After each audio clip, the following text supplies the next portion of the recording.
এবার দেখেন হযরতে মুসা আলাইহিস সালাতু ওয়াস সালাম ইনি একটা রাস্তা দিয়ে যাচ্ছিলেন।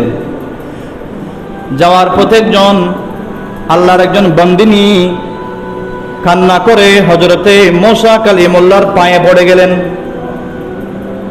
ওগো মুসা কালিমুল্লাহ, আমি অনেক নির্যাতিত নিপীড়িত,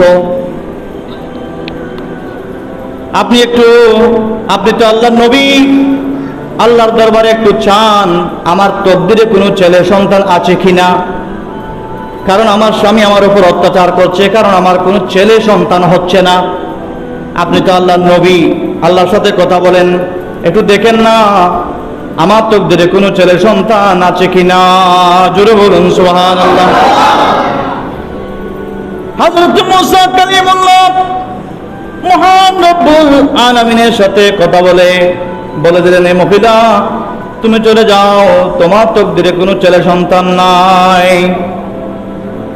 অনেক মন খারাপ করে মহিলা চলে আসতে লাগলো।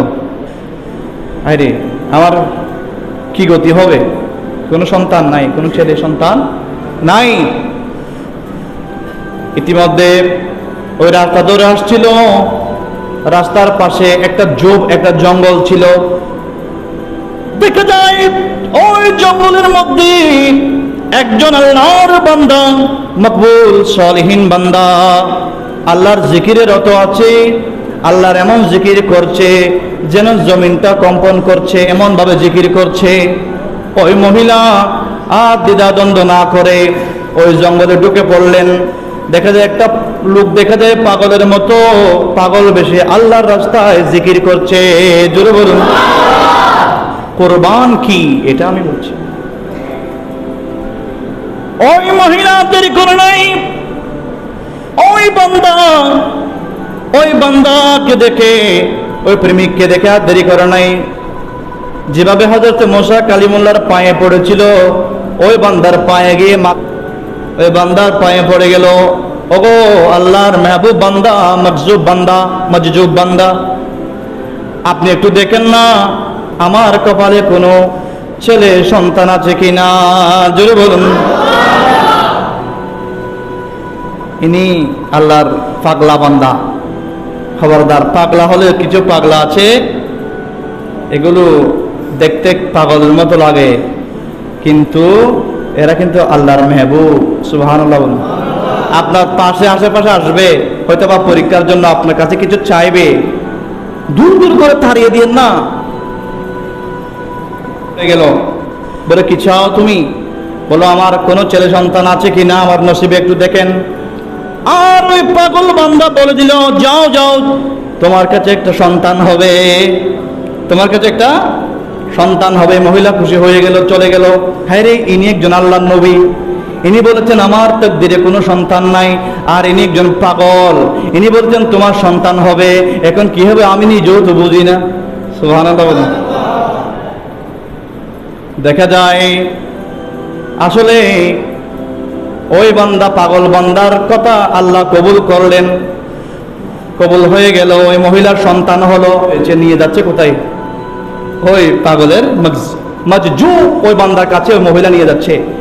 পথের মধ্যে আবার সাক্ষাৎ হয়ে গেল হযরত মুসা কালিমুল্লাহর। সুবহানাল্লাহ বলুন। হে মহিলা, তুমি কার সন্তান নিয়ে কোথায় যাচ্ছ? তোমার তাকদীরে তো সন্তান নাই। এ কথা বলার সাথে সাথে মহিলা বলে দিল, আপনি তো বলেছেন আমার কোনো সন্তান হবে না, দেখেন দেখেন আল্লাহ আমাকে সন্তান দিয়েছে। জোরে বলুন সুবহানাল্লাহ।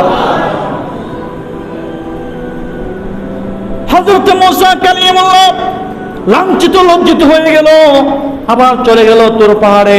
ওগো মালিক ও মওলা, আপনি নিজেই তো বলেছেন, আমি চেয়েছিলাম ওই মহিলার নসিবে কোনো সন্তান নাই, কিন্তু মহিলা তো এখন সন্তান নিয়ে যাচ্ছে, ব্যাপার কি? এখন আপনি তো আমাকে একটু ছোট করে ফেললেন। এটা যখন বলল, ওগো মুসা, তুমি এখন আপনি সন্তান দিলেন কেন? মুসা, তুমি যেহেতু আমাকে প্রশ্ন করছো, আমি তোমার প্রশ্নের জবাব দিব, কিন্তু একটা কাজ করতে হবে। সুবহানাল্লাহ বলুন। বলে কি কাজ? বলে আমি আমার গোশতর প্রয়োজন হয়েছে, মাংস, আমার মাংস প্রয়োজন হয়েছে, আল্লাহ আপনি মাংস কি করবেন? আমার যা ইচ্ছা তা করবো, আমি খাবো, আমি যা ইচ্ছা তা, আমি তো খান না, আমার যা ইচ্ছা তা করবো।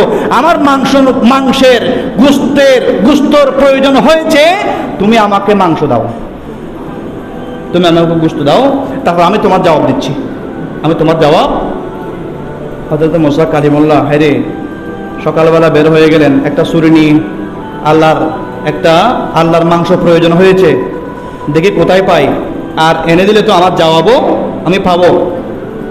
সারাটা দিন ঘুরতে ঘুরতে ঘুরতে ঘুরতে যার কাছে যাই, ভাই একটু মাংস দেন, আল্লাহ চেয়েছে। কি মাথা খারাপ নাকি? মাথা কি খারাপ হয়েছে? মাংস কেন?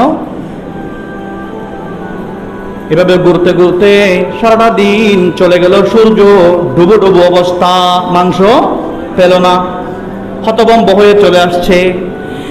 আর মাংস না পেয়ে মন খারাপ করে হতভম্ব হয়ে যেদিকে আসছে, ওই দিকে হলো ওই মাহবুব, ওই পাগল বান্দার জঙ্গলের যখন পাশ দিয়ে আসছে, হযরত মুসা কালিমুল্লাহর একটু সাক্ষাৎ পেয়ে গেল ওই পাগল বান্দা।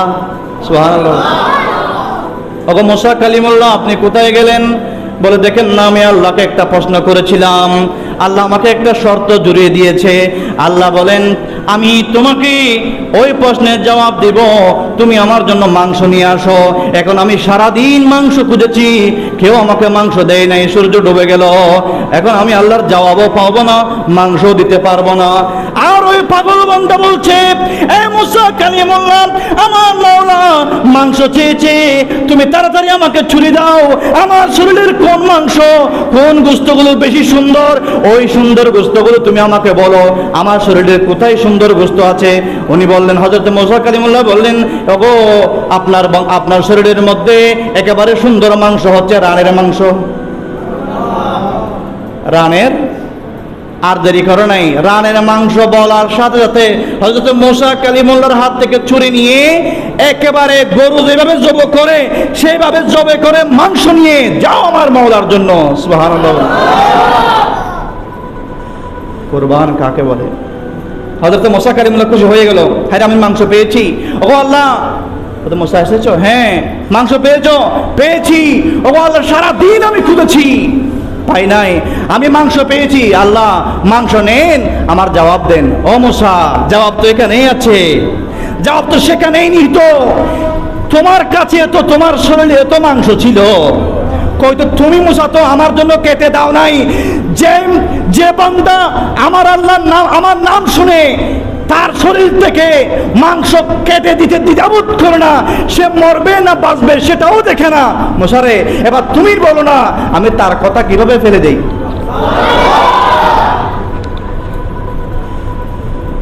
সে আমার খিদির, তিনি হলেন হযরত খিদির আলাইহিস সালাতু ওয়াস সালাম। সে আমার খিদির আমার কাছে যখন এই মহিলার জন্য সওয়াল করলেন, আমি তার সওয়াল কবুল করে নিয়েছি। মনে রাখবেন, তাহলে মুহাব্বতের মধ্যে ক্লাসিফিকেশন আছে, দারাজাত আছে, মুহাব্বতের একটা সীমানা আছে। কিছু বান্দার মুহাব্বত এমন পর্যায়ে যেখানে কেউ পৌঁছতে পারে নাই, এই মুহাব্বতের নাম হলো কুরবান। সুবহানাল্লাহ।